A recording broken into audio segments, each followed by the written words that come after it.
Hello and welcome to Three Opinions, an ongoing conversation about Jewish life, culture, identity, and spirituality based on the age-old adage that when two Jews get together, you're going to get three opinions. I'm Rabbi Yoni from Congregation Shari Tzedek in the suburbs of Detroit, and joining me tonight on the Zoom is entrepreneur, startup expert, and lifelong mensch, Ryan Landau. Ryan, welcome to Three Opinions, and thank you so much for taking the time to chat. Rabbi, it's great to be here, and thank you for having me. You can call me Yoni too. It's okay. Cool. Thanks, Yoni. I know whenever we do these interviews and we have people that are friends on, there's like a false sense of decorum for like 5-10 minutes, and then it all just falls away, and which is, I think, the point. So do you officially go with Rabbi Yoni, just straight up Yoni? What's the preferred name preference? It's a good question. I think it really depends on kind of the context. I almost always sign emails just Yoni and tell people to call me Yoni. Mm-hmm. If we're in like a bigger setting, especially like within the synagogue setting, if I'm like on the Beamer or something, then Rabbi is usually a more appropriate title in that moment, but I never correct anyone either way. I've heard many, there's some people that only refer to me as Yoni, some people who only refer to me as Rabbi Dalan or Rabbi Yoni. It's all across the board. Cool. Keeps me on my toes. Last question for you. What does Meredith call you? She calls me Rabbi Yoni. Perfect. Keep it very official, your marriage. I like that. Always. Yeah. Sometimes she does. First of all, I feel like we rarely actually just use each other's names. We usually just, because we're, especially during COVID now, there's no one else we would be talking to except for Elior. And so it always catches me off guard when I hear her say my name. Yeah. But sometimes she'll really, really catch me off guard and just shorten it to Yo. So she's just like, Yo? I'm like, oh, or Yon? Yeah. And I'm like, oh. I'm talking to you. Get on over here. Get on over here, Yon. So this is really exciting for me because we folks in the Jewish professional world, as kind of a rule, know bubkiss about all the exciting things going on in every other sector of business life and startup life. And I have to be honest, I think I speak for most of us when I say we're a little intimidated by it. But somehow I got signed up for your Repurpose newsletter, which I got in my inbox today, which was really exciting. And I'm not just trying to flatter you here. It is one of the only newsletters I get, and I get a lot of them, that I actually read and care about seeing in my inbox. And it's because what you all are doing is making an intimidating startup world not so scary. So as a place to start, can you just talk a little bit about, is it Repurpose, Purpose Jobs? Does it have the same name? How you dreamed it up, what the initiative looks like, and the success you've had so far? Cool. Let me answer all of the above. But first of all, thank you for not unsubscribing. It helps our analytics and our metrics. So thank you. And at the end of the day, I think, even before I jump into what we actually do, it's just one of the main things we really try to focus on is just being more human. And so we try to do that in our newsletter. We obviously have a lot to work on, and we could get better in about 1,000 different directions, but I guess I'm trying to think where to start. Yeah, so I moved back to Detroit about 9 years ago, worked at a couple different tech startups, and from a hiring perspective, or looking for a job, it was always super intimidating. And it's do you go to a job board, LinkedIn, Indeed, Monsters, things that are just super overwhelming, or do you go to a headhunter, which it always felt like they were working with, more experienced people. And so at the end of the day, based on all of this experience, we launched, it was about 3 years ago, a recruiting marketplace, and that's what we do today. And essentially what that means is we work with two sides. One side is we're working with startup and technology companies, and then the other side is we're working with candidates. Probably 50% of the candidates we see are under the software engineering world. And then the other 50% are sales, marketing, product, and everything like that. And so essentially, I would say really similar to a dating app is once both people apply and get accepted to our marketplace, we let companies and candidates talk directly to each other. And so that's essentially what we do. And we'll get into this more, but we also spend a ton of time building community. And I think that's something that we learned through actually the Jewish world and my experience there, because I think there's a lot of intersections between building community from what you do and what we do. And so we spend a lot of time building community here in Michigan and specifically in the Midwest. And that's what we're focusing on. Awesome. And it definitely comes across that way. I mean, again, I'm not trying to just flatter you here. The newsletter feels so Hamish, like it's only going to like 15 people. And I know it's going to many, many, many more than that, but it has kind of that communal feel to it where I'm caring about startups in Columbus, Ohio, and I'm like really rooting for their success. And I think that that's like such an amazing way of looking at it. And I love I didn't know kind of the intricacy of how there's kind of like that match system and allows people to talk to one another too. But that's so great. And I want to talk a little bit about moving back to Detroit specifically. And I think this is going to help us bridge into that question of community as well, because before you were in Detroit, you were in DC, right? And you were working for IBM. Was working for IBM. I guess even, not to change the subject a little bit, even way before that, I was in high school with your wife, and Meredith is like a legend, and she's a year or 2 years older than me. And so when I joined the school, it was always like so scary. And she was so nice. I remember, I think when I was like a freshman in high school, then went to Michigan State, then went to DC, and now I'm here back in Detroit. But yeah, your wife is a part of this story, so we can't forget about her, by the way. We never will. She won't let me. But yeah, so right after I graduated Michigan State, moved to Washington, DC. Very cool. And so can you tell me a little bit about moving back to Detroit? Why was it important for you to move back to Detroit? What was the initiative for the move? And why is Adopka so important for that innovation that you were bringing back and that creativity to be back in Detroit? Yeah. So when I was in Michigan State, and I think when I graduated college, what I was looking for then is different from what I'm looking for now. And so initially, when I moved to DC, it was because like DC sounded like really cool and sexy. I was working for IBM. The title was really cool. I was called a federal consultant. And so I thought like working for the government and being a consultant, like two cool words smashed together. I was like, great, I love it. That's very impressive. I don't even know what it means, but it's very impressive. I still don't even know what it means, and I worked there.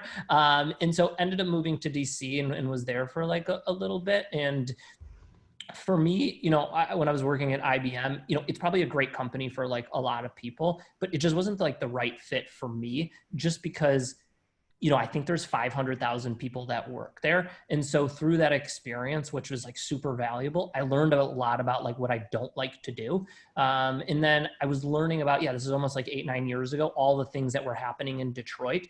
And for me, it was like family, business mentors, hearing about this like resurgence of Detroit 8 years ago. And I was like, I have no idea what I want to do, but I want to surround myself with like people like this. And so that was like the initial move, and ended up, joining a company before I started the company. But like, it was just, I would say it was based on just like, there was amazing people here. And for me, I learned that like a cool title might sound cool for like 70 seconds, but like, it's more meaningful to be around like meaningful people. Yeah, definitely. And we're going to talk about that for sure, because that trickles into that mentality that you carry with you, which I think is so ingrained into who you are, goes beyond just your work life too. And so we want to make sure that we talk about that as well. But listen, you're a young guy, right? And you've already founded and sold 2 companies. You're currently in the throes of this awesome job match project. And you've still made time for giving back to your community here too, which I think really speaks to who you are. So for people like me, who I think love the idea of that creation and the innovation, but are scared to venture out of their comfort zone for whatever reason, especially when it comes to something so scary as moving back to a city that had just gone bankrupt and is trying to restart itself and reclaim itself, and to do something that's really take some chutzpah to be able to do it. Like, what kind of advice do you have for the people like me who are terrified to go outside of what works or what feels like the most comfortable place to be? Yeah. Well, first of all, Yoni, as part one is I definitely look up to you too. So, so it's not just all about me on this conversation, but I think the biggest thing that I've learned is just like not being afraid to fail. And I think like the world and the perception and like let's talk about like Facebook for a second. Facebook is everyone's like highlight reel. And so they just post like photos and pictures of their family of all like the good stuff that's happening in the world. There's not a platform, and maybe there should be, for all of like the failures and negative things that happen in people's world. That gets like hidden behind something and put in a closet, when I actually think more people should like talk about that. Because when you look at any like successful people or individuals out there, yeah, I mean, like me, I'm a super impatient person and I'm trying to learn more how to be patient, but it's like, all right, basically they started their business and now they're just super successful. No, that's like never the case. Like an overnight success is not like a real thing. I was talking to someone recently and they're like, yeah, I'm a 30-year overnight success. And so he's been working on that for 30 years. And so I think the biggest thing is just like not being afraid to fail. And then also being like afraid to like talk about it too. Like, yes, you mentioned some fun things I guess I've done in my life, but like the show or this conversation, let's spend like 3 more hours talking about like all the things that like I've failed at life, because like there's a ton of them, and there's 100% more than them than successes. And so I think it's just like thinking about and switching the mentality between like failure is okay, and it's just about how you get back up and kind of move forward. And that's what's so good about that narrative of community, I think, because then it allows for that failure to be there in a way that doesn't feel crippling in any kind of way of like feeling like, oh man, we blew it, now there's nowhere to go.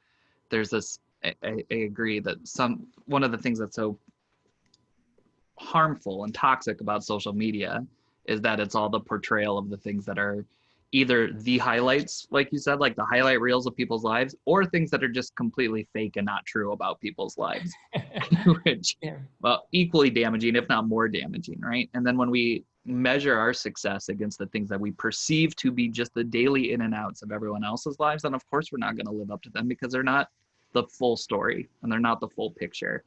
For sure. And then you're like, you know, you're sitting in bed at night or you're sitting on your couch and you're like scrolling through your Facebook and you're like, wow, like I envy this person. This person probably has such a great life. But the comical part is they're probably doing the same thing and looking at your photos and doing the same thing. So everyone's actually thinking the same thing and just posting the same type of like, oh, I just bought a new house. I just had a kid. I all of these great things. But like, again, you're a father and probably an amazing father, but it's like, it's my guess is it's all probably like a lot of hard work too. And it's not easy to get to that point too. Right. No doubt. And the pictures of him that are going on Instagram and Facebook and everything are the times when, you know, I'm at my best and feeling really good and he's laughing and I'm laughing, which is not, you know, it's a minority of the time when I'm not just like digging my head into my hands being like, what am I doing? Why is he so upset? And why, you know, and feeling so much of this, I feel like of life is feeling that imposter syndrome of being like, how did I get here? And how am I, you know, fudging my way through this day after day, pretending that I'm a dad or a rabbi or whatever it might be, and saying like, I feel like I've really tricked them into them thinking that I'm as good at this as I am. And I think that you're right, that so much of that conversation needs to be us saying, wow, we feel like we're really struggling in a lot of different ways and that we don't meet up to the standards that we see everywhere, maybe even the standards that we set for ourselves, and to have that conversation. For sure. No. Yeah. I'm totally with you on that. Yeah. And I think that's also the focus that I want us to dig through a little bit, because I feel like you're a really good example of how to live that, and not just with your work, but just your life in general, is that you live it with that courage to be able to face the honest parts of who you are. And it takes courage to possibly fail when you're doing those things, whether it be in a career setting or in a personal setting. So to not only throw out ideas, but to pursue those ideas with confidence, that takes a lot. So what inspires you to be able to do that? What helps give you that courage and that confidence? Is it other people? Is it your wife? Is it the people that you have role modeled yourself after? What gives you that little bit of light that helps you boost in that courage? Yeah, it's a good question. I don't think it's one person, but I do think it's a combination of people. What you were just referring to, it's like I try to surround myself with people that one are, thinking about things in an interesting way, but all try to like think about things in like a different way. And so like one I would definitely say is what you just said, like my wife, my parents, my brother, they're all like similar, but they're all coming from like very different backgrounds and thinking about things in like a different way. And so like, for me, it's always been just about perspective, just surrounding myself with like different people and different things. And so like, when I was in college, I'm just trying to think, like all of my good friends were going abroad, and they're like, we're going to Australia, we're going on the beach, and we're all going to like hang out with Michigan State people in Australia. And I was like, okay, like I could do that in East Lansing or in Michigan. And so I decided to be like, all right, if everyone's going right, like my goal is to go left. And so ended up going to like South Africa and spending the year in Africa traveling, just because like, I was like, I want to see like different people and how other people are thinking, because it's super easy. And like, I am a massive supporter of the community that we live in, and like it's done so much for me, but I think it's like also really easy to get stuck in this bubble, and it's important to think outside. So it's a long way of me answering is that's like, yes, my wife, my friends, my family, but I think it's also just like, I try to get data points from not only just like locally, but like, internationally in the world, and just try to be a sponge. Amazing. It reminds me of one of the very first episodes we did was with Jess Katz, who I know that you know, and yeah. She's great. And we were talking about how to make this balance, right? She spent a year as a Goldman Fellow going all over the world to kind of grab these different pieces of global Judaism and what we need to bring back, while also being like, we also need to focus on the roots and find a way of having that balance, and I think that's a beautiful way of putting it and framing it, to be able to embrace the community that you're a part of and that shaped you in so many ways, while also being able to venture out a little bit. Like you said, when they go right, we go left, to because sometimes going left helps better that community too. For sure. And I think it's always what you just said, Yoni. It's just like, it's also like a constant process. Literally everything in life is just like, I feel like I was a sponge, and I'm trying to even be like more of a sponge. And as I enter into like this next phase of life, like just trying to like, it's just like an evolution. And I think with like business and personal and Judaism, it's like all of these things, like a lot of the time we're looking to being like, all right, we start at point A, and like, where is the destination? Like there really is no destination. It's just about like the journey. And so it's like, people are always focused on like that ending focal point, and like when the focus should really be on like, all right, the journey to get there. And also trying to like have fun with it too. And so like, it's never a perfect road. And like, I was looking at I think it was maybe like a LinkedIn post, and someone was saying that like success is perceived as like a hockey stick, it just goes up, when successful people is actually like reality. It's like this, it's a constant process of going up and down, up and down, up and down, taking 2 steps back, 4 steps forward, 9 steps back, 12 steps forward, and just kind of continuing that journey. So there's just a difference between like what perception is and like what actually like reality is. Yeah. And I feel like that in and of itself is just such a hard thing to grasp and hold on to. It's one of those things that's really easy to say, and then doing it's hard, right? Sure.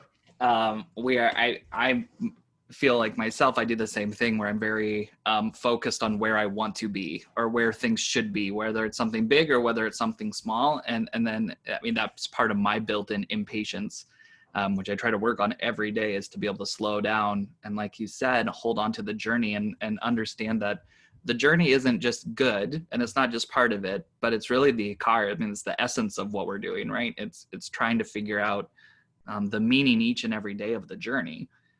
And if you're doing it right, then there shouldn't be necessarily just a final point. There might be little checkpoints along the way that you can kind of reflect or do whatever it is that you need to do, but it's the journey itself. And I want to focus on the Jewish part that you just said as part of your Judaism in that same way, because this is a Jewish show. And while I think that everything we've talked about so far has serious Jewish undertones as part of it, so let me ask a specifically Jewish question related to the same conversation, which is because not only do you spend your time on this project of Repurpose and Purpose Jobs and getting people to be comfortable in their jobs and within that sense of community, but you've also volunteered your time and your energy to do the exact same thing for young professionals here in Detroit. You're active in the Jewish community. You are the president of Next Gen Detroit. It's like that confidence and that courage applies to your Jewish identity as well. Does it feel that way? Have you always felt that same level of comfort and courage with your Judaism the same way as the same as your business acumen and your creativity?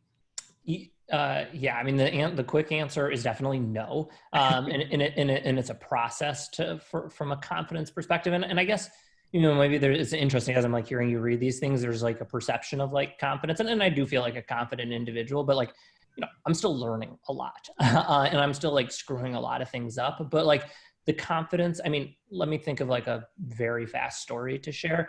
So I went to Orchard Lake Middle School. And when I was at Orchard Lake Middle School, thinking about, do I go to like West Bloomfield High School or do I go to the Jewish Academy? And for me, I ended up going to the Jewish Academy for two specific reasons. One is just because of like the intimate and small classes. When I was I'm trying to think, this was probably like fifth grade. And I used to typically never talk about this because I was like embarrassed by it. But now I actually like talking about it because I think it's important. But like I went to a school called Eaton Academy that was helping kids with like learning disabilities and stuff like that. And so going to going to a high school that had 3,000 people just wasn't the right fit for me. So that's why I ended up choosing going to Jewish Academy. But like the negative, it was like super intimidating. And so I remember my first day at the Jewish Academy. I actually think Meredith was there, your wife, in Minyan. And I remember we were in a Mechitza Minyan, and it was Jeremy Baruch and Aaron Scher. I didn't know them at the time. Now they're good friends. And they started like putting like tefillin on me. First of all, I had no idea what tefillin were. And second of all, I like sweating is an understatement. I was like, drenched. First of all, I had like a really good Jewish fro. And then second, it was just like, what the hell are these like black boxes and things that they're putting onto my head? And I think I started off my journey, I would say, in Judaism, and specifically, let's just talk about like even just being in Minyan and praying. That just wasn't who I was, from being like super uncomfortable, drenching sweat, needing like 9 sticks of deodorant. That's where I like started at the academy, to like, then when I finished at the academy, it was just like, wow, this is like a really nice time to like really reflect. And it was something I looked forward to every single day. But I didn't go from like needing 9 sticks of deodorant to being comfortable overnight. It was a 4-year process. And so to answer your question, no, not at all. Super uncomfortable at first, and still working on it today. I think that's going to be one reassuring for a lot of people to hear. But I think also for anyone listening or watching, I think 4 years is kind of on the short side of starting to feel comfortable in your Judaism too, especially if it's something that is presented, especially with the ritual and choreography aspects of it. Judaism is super intimidating, right? There's so much stuff to not only know, but to know in a way that's physically expressed, right? How you're putting on tefillin, how you're putting on your prayer shawl, your talit, your whatever it might be, or just how you do the Amidah. And I feel like everyone's kind of just watching everyone else to see who knows how to do it and who doesn't. And so of course there's some judgment that comes in with that. And I think that that's also something that we have to let go of and embrace the idea of Judaism also being like that journey that you were speaking of earlier, that as someone who went to school for 5 years to learn specifically about how to be a good Jew,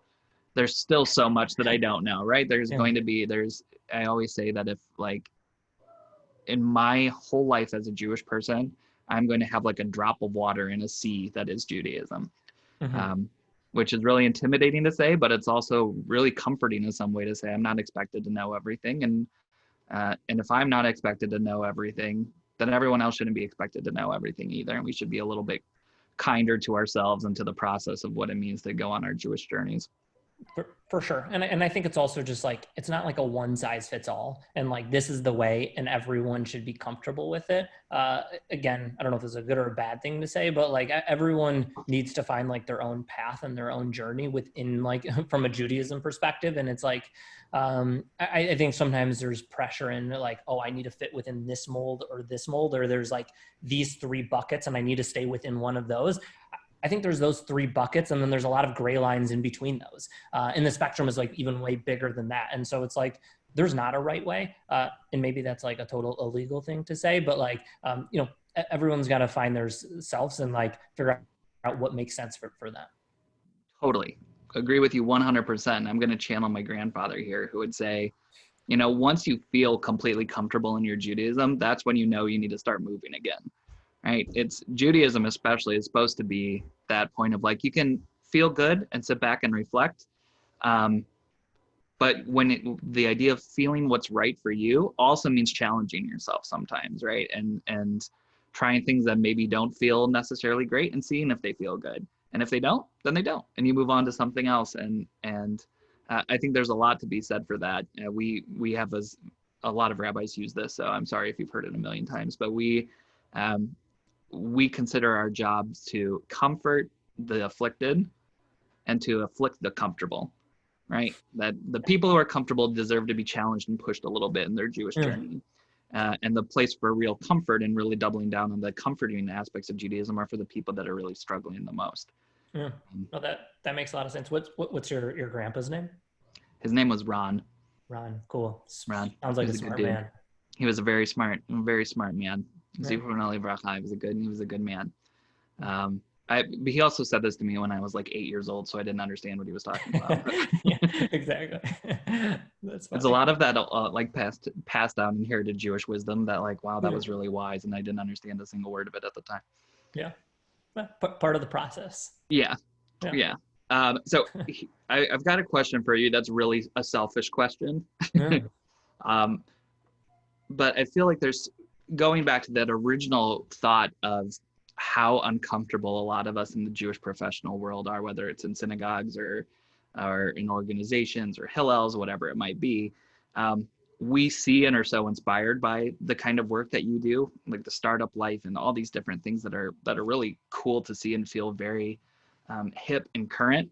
But because we feel so out of place there, I feel like we get so we get tied up with our fear and insecurity, so we don't try something new and we don't try to go outside of our normal box. So what can Jewish life, whether that be synagogue life or NGO life, what can we learn from the startup economy? What are different ways that we could be getting more creative and experimental with what we could possibly offer? What can we learn? Where can we do better?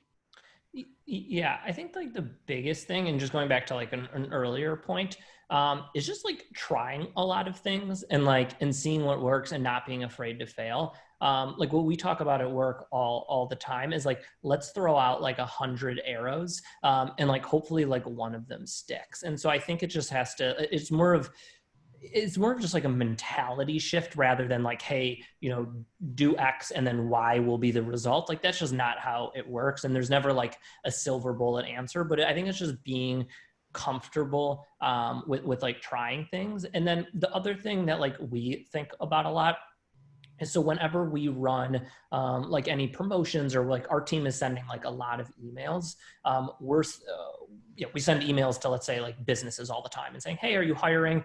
Why don't you like come and join our marketplace and stuff like that? And so whenever we like proofread, and I'm giving like a very specific example here. Good. Whenever we like proofread an email, we're always thinking about like the value / like ask ratio. Are we asking more or are we providing more value? And so if 90% of that email needs to be providing value, and providing value, and then we can ask for something small. And so I think like it's, when I think about like the Jewish world also, it's just about before, like, I think there used to be a mentality and a shift as in like, oh, you need to give because your grandpa has given and his great grandfather has given, you should do this just because you should do it.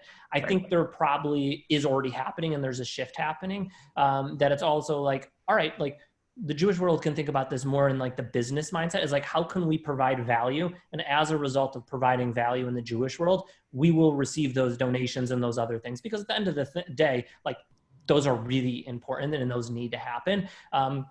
But again, to quickly summarize, we're always thinking about in everything that we do, our kind of like ask to value ratio, and making sure that there's always more value than we're asking for. Because if you're just asking, people are just going to look at you and be like, all right, next, on to the next vendor, on to the next email. on to the next thing, because the world is just so busy with emails, texting, Slack messages, and so many things. It's just like specifically thinking about providing value first and then asking for something as maybe step 3 or 4. Yeah, that's good. So I'm gonna double down and ask you specifically. Yeah. Put your next gen president hat back on. And for the people that you were specifically working with and the young professionals that you were reaching out to, what would you love to see if Jewish Detroit looked exactly the way you wanted it to, from synagogue perspective, from outreach, from what would be some of the things that synagogues, especially, again, this is my selfishness asking the question, would be doing that we aren't doing, at least aren't doing to our full potential right now? Ooh, that's a really good question. So the question is like, what could synagogues be doing more? And like, if we had to like paint the perfect picture in this world right now? Yeah, almost like paint me like your dream shul. What would your shul look like? Like, what would you want it to be doing? What would your clergy be doing? Things like that.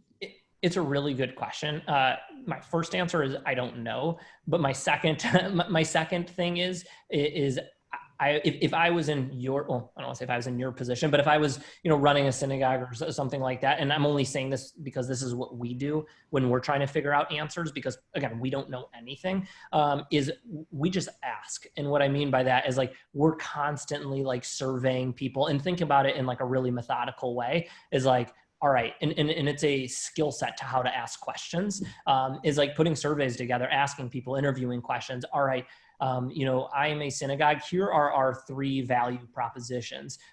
Do those make sense to you? Would you change them with this one? How do you think about this? And so I really actually don't know that answer. I know, there's a few things that specifically like I'm thinking about, for our family, but again, we're one out of thousands of people that are out there in the world. And so we're a small fish here. But again, like I think from a Jewish perspective, it's always in a next gen perspective. We always just used to ask is like, what do you want? What are you looking for? And then that helps kind of determine the strategy, opposed to just being like, oh, I think people want this, and then just trying it out. And so it's kind of siding around the question a little bit, as in like, I would be focusing on just like asking the community about like, what are the value propositions, and then kind of building the strategy around that.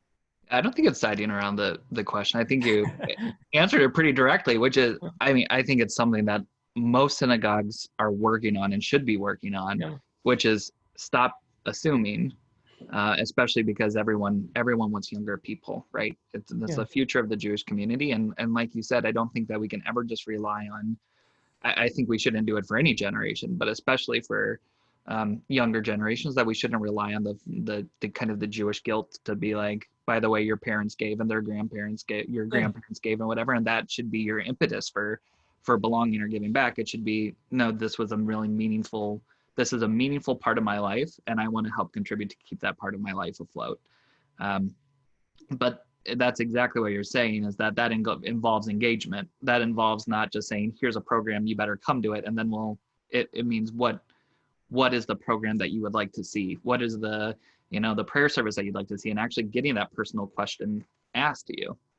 Yeah, when I was at Next Gen, and right, I think the board is around 50 people.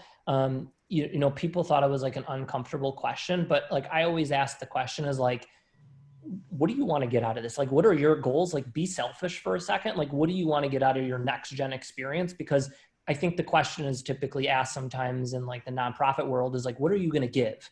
But it's like, yeah, like I understand that, but it's like, let's ask a question like, what are you trying to gain out of this? Are you joining Next Gen to make business contacts? Are you trying to join Next Gen because you just had a young family and you want to meet with other young families? Like, I think it's okay to be selfish. And then as a result and as a byproduct of that, people will end up spending more time congregating and doing all those things. And then, money will follow. Those things will 100% come, and they're important and they need to be a part of the strategy. But I think it's okay to kind of have that like selfish mentality at first. So what I'm hearing through so much of our conversation is a focus on being authentic and honest. And I think that is hard for a lot of us, right? Well, I mean, again, going back to whether it's our careers or whether it's what we see everyone else doing via social media or whatever it might be, or even in our own expectations or perceptions of how we're doing, it's hard for us to be able to be honest about it. And I think it can go a long way by saying, especially when we're involved in a not-for-profit or even a faith community, to say, why are you here? Right. And I think that that's a really important question that you're asking well. And I think that we can model ourselves after that idea is not just trying to say, here's this company and here are you, meet and figure it out, but let's be in community and let's, share the things that make us people. For sure. I mean, that's what we've learned a lot about, our business is specifically from like the Jewish world. I think specifically we're in the recruiting space and it's very busy with the Indeeds and the Monsters of the world. And it's very transactional. Hey, are you looking for a job? Are you looking to hire? Great, pay us now. It'll be 20% of your first year salary. From building community in the Jewish world, like that's where we've taken a lot of inspiration from, and other things is like, no, like let's build community. Like that is our umbrella. And then, oh, by the way, when you're looking for a job, like we're here to help. Or when you're looking to hire, we're also here. And so like, it's not just like, hey, we want to get to know you when we can make money. No, like we want to get to know you and we want to engage you through our newsletter, through, we're starting to put out some videos coming up soon and some other, activities. We do a lot of free events. And so it's all about just like building community. And then like, again, thinking about that like value to ask ratio. It's just like, let's provide value. And then the ask comes as like the third or fourth kind of like thing that we're thinking about. For sure. I'm just thinking, I'm a big podcast and Sirius XM radio listener. Yeah. And I feel like there are some big names that are out there all the time in the job recruitment sites. And those commercials feel so uncomfortable to me because they're almost all like, are you hiring? Get rid of all the garbage that comes into your inbox. I know you're seeing all these garbage candidates and you just really want the nice one, and we'll get you the nice one and we'll get you the nice one quickly. And it feels so dehumanizing in that way. Yeah. And I feel like there's something to be said for that, because especially in our jobs where we spend so much of our lives, right? So, I mean, it's feels that in some ways different through COVID to be at home or wherever we are and to be able to see our families in a different way. But when we're spending so many hours in a different place or focused our mind and our attention in a different place, we don't want to feel like we're sorting through garbage to find the right thing, because we're talking about people, and we're talking about people who have real feelings and who have different contributions and have successes and failures. And in a way where we're trying to not just, I mean, no workplace should ever just, even the most, Western capitalist drum marching company should never just be looking at numbers, but should be looking at the people that help make those numbers too. For sure. And I think, Yoni, you said it like perfectly. It's like, let's go to one end of the spectrum. It's like ZipRecruiter. They're on the commercials all the time in the car. Right. And it's like, we're going to help you find the person the fastest and get rid of all this other stuff. 5 hours later. Yeah. Right. 5 hours later. Like, no, it's like, I'm going to steal a word that you just said, is like, what can you as an individual contribute to that company? It used to be like, how can you fit into that company? And now that we're thinking about diversity and inclusion, we need to thinking about more about, how do you contribute to an organization rather than just fit in and look like everyone else? And like the thing that like we focus a ton of our attention on is like, yes, people need to hire, but we don't focus on those numbers. We actually focus mostly on like retention numbers. And so it's like, once you make that hire, like, we want to make sure that that person and that connection, I mean, it's literally like a marriage. It's that we think that we're making. It's like, how do you stay with that person as like long as possible? And so again, we don't have the expectation that people are going to get jobs and stay there for 30 years anymore. That's just not the world we're living in. People are looking for experience A, then experience B along that journey. But we're thinking about, retentions and making sure that we're making not good like fits, but making sure that both parties are contributing something to the relationship. I love that. I think that's something we all can learn from and benefit from, because like you said, like it's like a marriage, or like if you use it as a marriage, it's a great metaphor, because whether it's, joining a new company or joining a synagogue, whatever it is, you're going to grow and get more comfortable and contribute more the longer you're there. It's just a basic principle of getting more acclimated to wherever that is, and you start to learn the communication better, and you start to learn the quirks and idiosyncrasies more. I hadn't really thought about it that way, but that makes a lot of sense. And yeah, look, I mean, it's like getting a job or working somewhere is, look, there's probably only 3 or 4 big things in your life. There's your work, there's your family, there's, your relationship with like Judaism. And it's all about like, and it's probably your health. And I think people are thinking about health, not just from a physical health perspective, but from a mental health perspective. Those are the 4 that come to mind like really quickly. And so like, there's only 4 or 5 things that actually make a difference. And like you guys at the synagogue are like focusing on one of those, and it's thinking about the balance between all of those. And nowadays there's not such like clear cut lines between this is my work and this is my life. Now that we're working from home, there's like, I mean, it's literally just all blended together. And so it's thinking about the relationship that you have kind of with those pillars in your life. Right. That's a beautiful way of framing it. Those boundaries, especially when those boundaries in this age of COVID are broken down more and more, how to make them yeah, exactly, more comfortable. Right. Mm-hmm. So I like to give people the opportunity to do a little plugging at the end of our conversations, because I myself am bad at it, of doing it for you. So I want to give you the opportunity, especially for the young professionals who are watching and listening, and are feeling inspired and motivated by your story and your approach. What resources are you offering? Where can they check you out? What are you working on right now? Yeah, I guess I'll frame 2 things just to put something in perspective, and then also share a resource out there in the world. Is I think, even through this conversation, I definitely don't want to be portrayed as, this successful guy has done this, and this, and like those are like his destinations. The one thing that like I feel comfortable being portrayed as is not that successful human, is just like that guy's trying really freaking hard. And so like if you're out there and you're trying, like that's the best that you can ask for. Is so like keep on trying out there. And then 2 is like, yeah, I mean, I guess as a plug, if you go to our website, purpose.jobs, we are running a free career fair in the Midwest coming up on August 25th. So it's free for employers and free for candidates to join under like the events tab. So the website is just purpose.jobs. And also, I guess the last thing that I would say is my email address is also just like ryan@purpose.jobs. And if you want to talk about business, you want to talk about life, like happy to literally talk about anything. And again, from my perspective in this conversation, I would say I'm just trying really hard. And some things end up working out really successfully. Some things that I do totally fall on their place, like most of the things actually. But most people only talk about the successful things. So keep on trying. And Yoni, if anything, like thanks for having me. This was fun. No, my honor. And thank you for making the time. I know you're a busy guy, but you're trying really, really hard, Just which is the takeaway. Exactly.